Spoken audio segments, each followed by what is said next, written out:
वालों के लिए अक्टूबर का जो महीना आ रहा है ये किस प्रकार से रहने वाला है।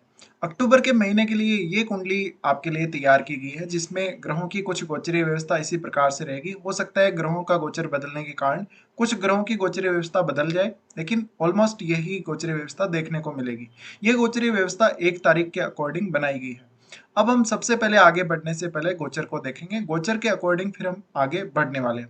तो सबसे पहले जहां हम बात करें सूर्य की, तो सूर्य 18 अक्टूबर तक कन्या राशि में गोचर करेंगे। इसके बाद इनका गोचर तुला राशि में होगा। बुध का गोचर अगर आप लोग देखोगे तो 1 अक्टूबर को ये कन्या में प्रवेश करेंगे। इसके बाद 19 अक्टूबर से ये तुला राशि में जा रहे हैं। शुक्र का गोचर 2 अक्टूबर से सिंह राशि में रहेगा। मंगल 3 अक्टूबर से तुला में गोचर करेंगे।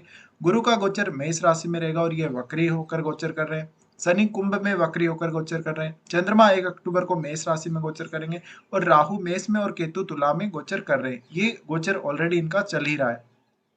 तो सबसे पहले हम यहाँ लेंगे मंगल को। मंगल के गोचर को अगर आप लोग देखेंगे तो मंगल का गोचर हो रहा है तुला राशि में। तुला राशि में इनका ये गोचर 3 अक्टूबर से स्टार्ट हो जाएगा, यानी ऑलमोस्ट अक्टूबर का पूरा महीना ये यहाँ कवर करने वाले हैं, कुछ 1-2 दिन को छोड़ के। अब यहाँ केतु गोचर कर रहे हैं साथ में। केतु गोचर करने की वजह से मैंने यहाँ पर आपको ऑलरेडी वीडियो बनाकर स्पेशली बताया था कि ये गोचरीय व्यवस्था आपके लिए अच्छी नहीं रहने वाली है। मंगल का ये गोचर मैरिड लाइफ को काफी डिस्टर्ब कर सकता है, काफी ब्रेकअप या सेपरेशन जैसी चीजों का सामना करना पड़ सकता है। इसके अलावा अगर आपको कोई बिजनेस वगैरह चल रहा हो तो बिजनेस में भी काफी ज्यादा रुकावटें दिक्कतें आ सकती है। इवन आपने अगर बिजनेस में कोई पार्टनरशिप कर रखी हो तो आपकी पार्टनरशिप ब्रेक होने के चांसेस हैं। लेकिन यहाँ पर आपको कुछ भी नया नहीं स्टार्ट करना, कुछ भी नई पार्टनरशिप या नए रिलेशन में नहीं जाना, आपको काफी दिक्कतें आ सकती हैं। इसके अलावा ऐसा जो मंगल और केतु का यहाँ जो युति बन गया है काफी विस्फोटक साबित होगा और इस वजह से आपको मैरिज को भी थोड़ा डिनाई करके चलना चाहिए इन दिनों में, जब तक मंगल का गोचर सप्तम में हो रहा है। इसके अलावा आपका पार्टनर या आप खुद भी रिलेशनशिप को लेके थोड़े ज्यादा डिमांडिंग नजर आ सकते हो इस दौरान। अब मंगल का ये गोचर काफी मामलों में आपके लिए फेवरेबल भी है और कुछ मामलों में दिक्कतें पैदा कर सकता है। देखिए, एक तो भ्रम की स्थिति बहुत ज्यादा यहाँ उत्पन्न हो सकती है, क्योंकि मंगल का ऐसा गोचर है ना कि आपका लगने से मंगल तो आपको सही दिशा में सही डायरेक्शन में आगे बढ़ाने के लिए हमेशा मंगल का रोल बहुत ही अहम रहता है। और जब ऐसा ग्रह केतु के साथ आ जाता है तो केतु खुद मंगलवत चल रहे होते हैं और ऐसे केस में केतु का प्रभाव जो मंगल के ऊपर पड़ रहा है उस वजह से काफी मामलों में ऐसी स्थिति यहाँ डेवलप होगी जब आप सही निर्णय नहीं कर पाएंगे, आप अपने आप को सही डायरेक्शन में नहीं ले जा पाएंगे। तो ये भी एक आपके लिए दिक्कत है। साथ ही करियर के मामले में या बिजनेस के मामले में कोई भी डिसीजन लेते समय बहुत ही सावधानी रखनी पड़ेगी। मंगल का एस्पेक्ट जो कि आपके 10th हाउस पे जा रहा है, इस वजह से कार्य क्षेत्र को लेकर कुछ चुनौतियां और ऐसी स्थितियां बन सकती हैं जहां पे आपको बहुत ज्यादा मेहनत करनी पड़ सकती है। मंगल का एस्पेक्ट जा रहा है आपके लगन और सेकंड हाउस पे भी। इस वजह से खुद को बहुत ज्यादा किसी भी काम के लिए प्रिपेयर करना ज्यादा अच्छा है। अपना डिसीजन सही होने चाहिए, अपनी डायरेक्शन सही होनी चाहिए और सबसे ज्यादा बात अच्छी है आपकी हेल्थ के लिए। अच्छी जो बात यहाँ पे हेल्थ के लिए निकल के आ रही है वो इसलिए है कि मंगल में बहुत ज्यादा पावर है और ऐसी पावर केतु के साथ मिलने से और ज्यादा बढ़ जाती है। तो इस केस में आपको बहुत ही ज्यादा स्ट्रॉन्ग प्रभाव देखने को मिलेगा और इस केस में बहुत ही ज़्यादा ऐसी स्थिति भी बन रही है जहाँ पर आपको काफ़ी ज़्यादा दिक्कत आ सकती है कुछ मामलों में, जैसे कि अपने रिलेटिव्स के साथ मतभेद होना, अपने भाई बहनों के साथ मतभेद होना या इस प्रकार की स्थितियाँ जहाँ पे बहुत ज़्यादा अचानक से आपका गुस्सा बढ़ जाना। बट ये मामले में आपको हमेशा अपने आप को कंट्रोल करके चलना पड़ेगा। इसके अलावा ये स्थिति में कहीं न कहीं आपकी वाणी स्थान पर जो एस्पेक्ट है, वाणी स्थान पर एस्पेक्ट रहने की वजह से यहाँ पर काफ़ी ज़्यादा इस प्रकार की दिक्कतें आ सकती हैं जहाँ पे आपको अपने ऊपर कंट्रोल नहीं होगा, वाणी के ऊपर आपको कंट्रोल नहीं होगा और आपको खुद के ऊपर तो कंट्रोल करना ही पड़ेगा। अदरवाइज आप काफी सारी इस प्रकार की गलतियां कर सकते हो। तो ये आपको देखना पड़ेगा, थोड़ा सा अलर्ट रहना पड़ेगा आप लोगों को इस दौरान। इसके बाद देखिए हम आगे बढ़ते हैं और शुक्र की यहाँ पर बात करते हैं। शुक्र सेकंड लॉर्ड और सप्तमेश है, तो शुक्र का गोचर भी बहुत ज्यादा इंपॉर्टेंस रखता है। सिंह राशि में इनका गोचर हो रहा है। इस दौरान आपको कोई नया प्रेम संबंध बनने की और किसी के साथ कोई रिलेशनशिप बनने की संभावना नजर आएगी। तो ऐसे मामलों में आप अगर इंटरेस्टेड हैं तो आगे बढ़ सकते हो। शुक्र यहाँ का आपको क्रिएटिविटी बहुत ज्यादा देगा, सर्जन क्षमता बहुत ज्यादा देगा, कलात्मकता देगा आपको शुक्र। और ऐसा शुक्र आपको जैसे आपको गायन है, सिंगिंग है, इन सब में बहुत ज़्यादा अच्छी हेल्प कर सकता है। साथ ही साथ कुछ नया करने, कुछ अपनी हॉबीज़ के अकॉर्डिंग नया करने के ऊपर भी फोकस कर सकते हो। लेकिन ये शुक्र धन संबंधी मामलों में बेहद अच्छा रहेगा, आपको कहीं न कहीं से पैसा आता ही रहेगा। शुक्र आपको धन संबंधी मामलों में कुछ नए सोर्सेज़ ढूँढने, कुछ नई इनकम के कुछ प्लान करने के लिए यहाँ हेल्प कर सकता है। इसके अलावा जो लोग शेयर मार्केट वगैरह में इन्वेस्ट कर रहे हैं, उन लोगों को लालच से सावधान रहना है। लालच में अगर आप आ गए हो तो इस मंथ में आप बहुत बड़ा नुकसान करवा सकते हो। साथ ही अब ये भी डिपेंड करता है कि आपके चार्ट में इस प्रकार का शेयर मार्केट या लॉटरी या जुआ सट्टे का योग बन रहा है या नहीं बन रहा, आपको उससे फ़ायदा है या नहीं फ़ायदा है, ये सब भी देखना बहुत ज़रूरी है। और उसके बाद जब आप इन्वेस्ट करने जा रहे हो तो आपको प्रॉपर स्टडी करना भी बहुत ही ज़्यादा ज़रूरी हो जाता है, क्योंकि एक प्रकार का बहुत बड़ा रिस्क ले रहे हो। इसके अलावा शुक्र का ये जो एस्पेक्ट है, ये आपके लाभ स्थान पे पड़ने की वजह से आपको हालांकि पैसे की कमी नहीं होने वाली, बट जितना ज़्यादा आप लालची रहेंगे, जितना ज़्यादा लालच करेंगे, उतना ज़्यादा यहाँ पे आपको नुकसान झेलना पड़ सकता है। तो ये स्थिति में थोड़ा सावधानी बरतने की जरूरत है। इसके अलावा शुक्र का ये जो गोचर है, देखिए शुक्र सप्तमेश भी है, तो आप इस दौरान कुछ प्रेम विवाह करने के लिए भी देख सकते हो, लव मैरिज करने का भी आप ट्राई कर सकते हो। तो ये स्थिति में थोड़ा-सा सावधानी रखनी होगी, और आप किसी के साथ भी अगर रिलेशनशिप में जाते हो तो हो सकता है कि वो आपके लिए परफेक्ट हो, ना हो, या किसी के साथ नया प्रेम संबंध स्थापित होता है तो वो लॉन्ग टर्म के लिए चले, ना चले, ये स्थितियाँ देखने को मिल सकती हैं। साथ ही प्रेम संबंधों में बहुत ज़्यादा ओवर रोमांटिक होना या बहुत ज़्यादा डिमांडिंग होना, ये भी आपको प्रॉब्लम दे देगा। अब ये जो शुक्र है पंचम भाव में, पंचम भाव का शुक्र आपको स्टडीज में बहुत ज़्यादा हेल्प करेगा। संतान के साथ अगर इश्यू आ रहा है तो संतान के साथ भी बहुत ज़्यादा हेल्प करेगा। तो संतान के प्रति आप बहुत ज़्यादा केयरिंग हो जाएँगे, संतान के प्रति बहुत ज़्यादा स्नेह इस वजह से दिखाएँगे। इसके अलावा अब हम आगे बढ़ते हैं, बुध के बारे में बात करते हैं। बुध आपकी कुंडली में तृतीय से और छठे घर के स्वामी, छठे घर में ही इनका गोचर हो रहा है। लेकिन ये आपके सप्तम भाव में भी साथ-साथ में गोचर करेंगे। लेकिन सबसे पहले इनके गोचर की अगर हम बात करें तो कन्या राशि में इनका जो गोचर है, कन्या राशि का गोचर इनका 1 अक्टूबर से स्टार्ट हो जाएगा और 19 अक्टूबर तक यहाँ ये रहने वाले हैं।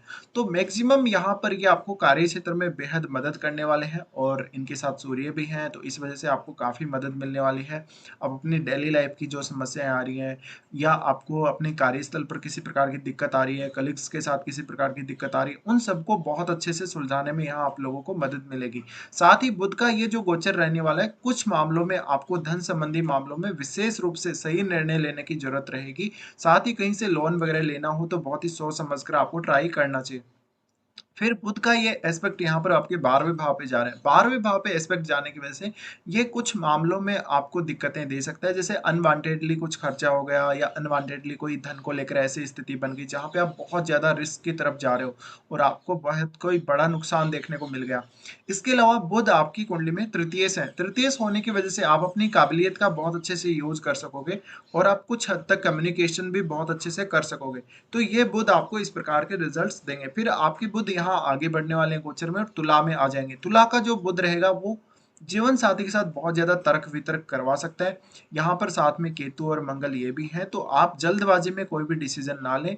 जल्दबाजी में आके, गुस्से में आके कोई भी प्रकार का तर्क वितर्क ना करें, वो बहुत अच्छा रहेगा। अदरवाइज आप बहुत ज्यादा यहाँ डिप्रेशन में फंस सकते हो, या किसी भी ऐसे मामले, ऐसी स्थिति का शिकार हो सकते हो जहां पर आपको बेहद नुकसान हो सकता है। साथ में कोई नया बिजनेस स्टार्ट करने के लिए फिलहाल ट्राई ना करें, जब तक केतु और मंगल का गोचर यहाँ से ना हट जाए तब तक आप वेट कर सकते हैं। अगर आपने कोई डिसीजन लिया तो वो डिसीजन के सही होने के चांसेस बहुत ही कम होंगे।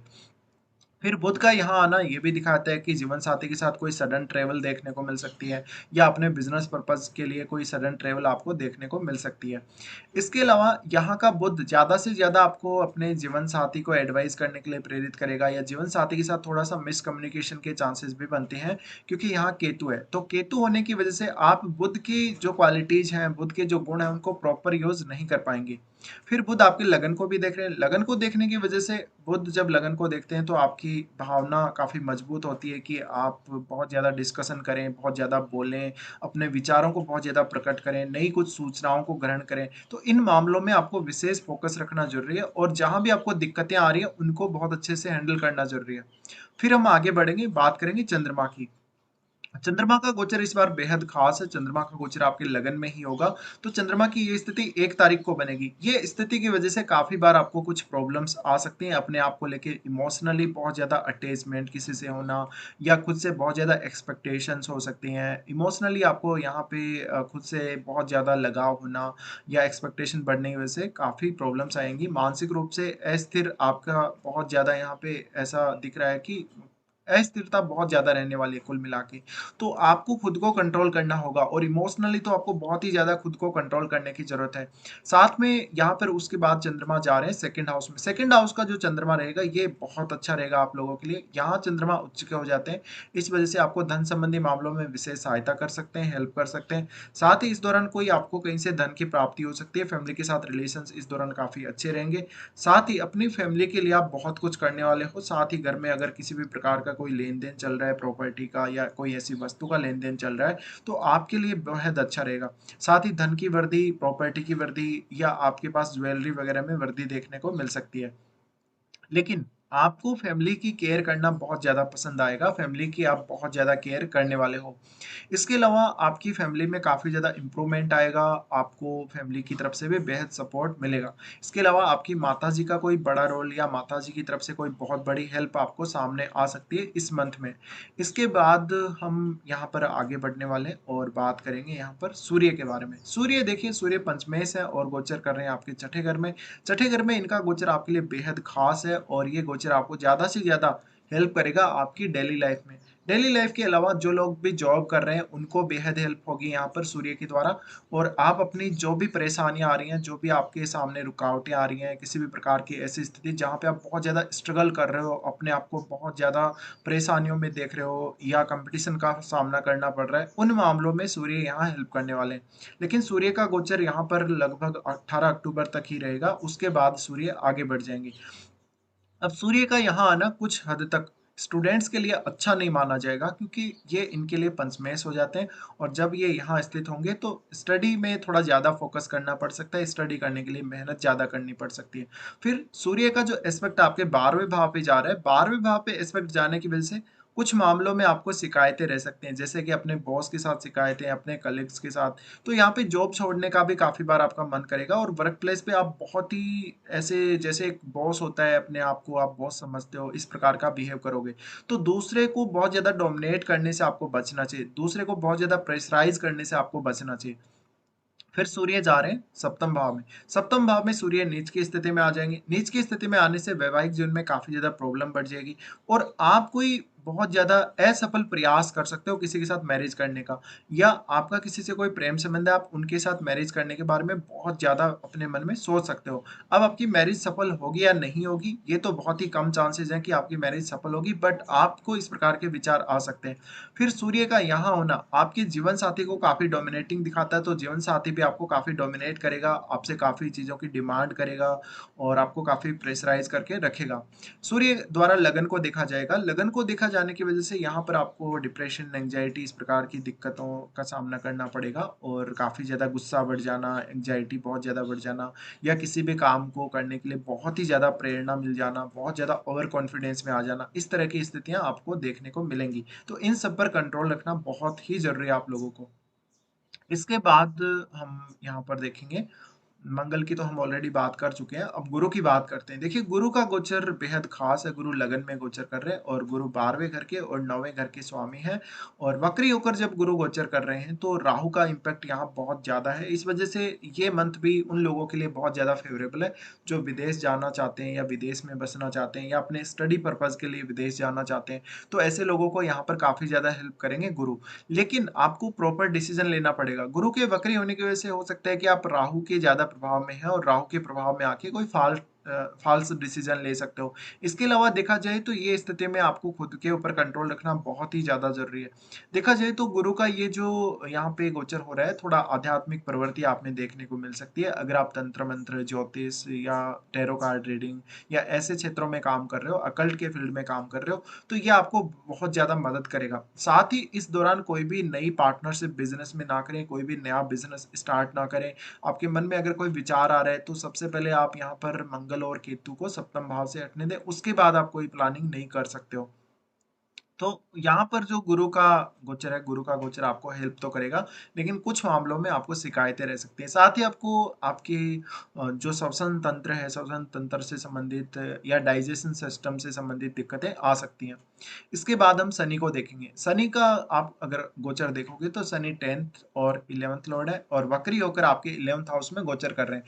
देखिए शनि का ये गोचर बेहद खास है, धन संबंधी मामलों में शनि यहाँ हेल्प करेंगे आपकी और बहुत सारे नए इनकम सोर्सेज आपको यहाँ पर समझ में आ सकते हैं, आपके सामने आ सकते हैं, जहाँ पे आप बहुत अच्छा कर सकते हो। लेकिन शनि का ये जो गोचर है, शनि का गोचर आपको नए इनकम सोर्सेज खोजने में मदद करेगा। इस प्रकार का शनि आपको हमेशा हेल्प करेगा अपनी आर्थिक स्थिति को मजबूत करने के लिए, आर्थिक स्थिति को समझने के लिए। साथ ही साथ इस प्रकार का शनि आपको बहुत सारे आर्थिक रूप से जो निर्णय आपको लेने हैं, उनमें भी मदद करेगा। क्योंकि शनि का एस्पेक्ट आपके लगन पे भी जा रहा है। लगन पे एस्पेक्ट जाने की वजह से बहुत ही एक मैच्योर इंसान की तरह, एक बहुत ही मैच्योर पर्सन की तरह आप डिसीजन ले सकते हो। बट यहाँ पे किसी भी प्रकार के लालच में आने से आपको बचना चाहिए, लालची प्रवृत्ति से आपको बचना चाहिए। और शनि का ये जो प्रभाव है आपके ऊपर, ये काफ़ी स्ट्रॉन्ग देखने को मिलेगा। फिर शनि पंचम भाव को भी देख रहे हैं। वक्री होकर जब शनि इस तरह से पंचम भाव को देखते हैं तो आर्थिक लाभ के लिए अच्छी स्थिति है। साथ ही संतान से, आपकी एजुकेशन से, इन सब से और आपकी जो भी काबिलियत है उससे आपको बेहद लाभ होता है। इसके अलावा यहाँ पर अगर हम देखेंगे तो शनि का एस्पेक्ट जा रहा है अष्टम पे। अष्टम पे इनका एस्पेक्ट रहने से आपको अष्टम भाव से भी विशेष मदद मिल सकती है अपने आर्थिक रूप से जो मामले जुड़े हुए हैं उनमें।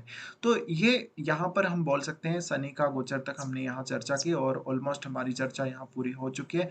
देखिए अब हम राहु और केतु के बारे में तो ऑलरेडी वीडियो बना चुके हैं आप लोगों के लिए, तो वो वीडियो आप प्लेलिस्ट में चेक कर सकते हैं, उसकी चर्चा हम यहाँ नहीं करेंगे। राहु और केतु अभी जल्दी ही चेंज होने वाले हैं और इस मंथ के एंड में ये दोनों ही अपनी अपनी राशि बदल लेंगे।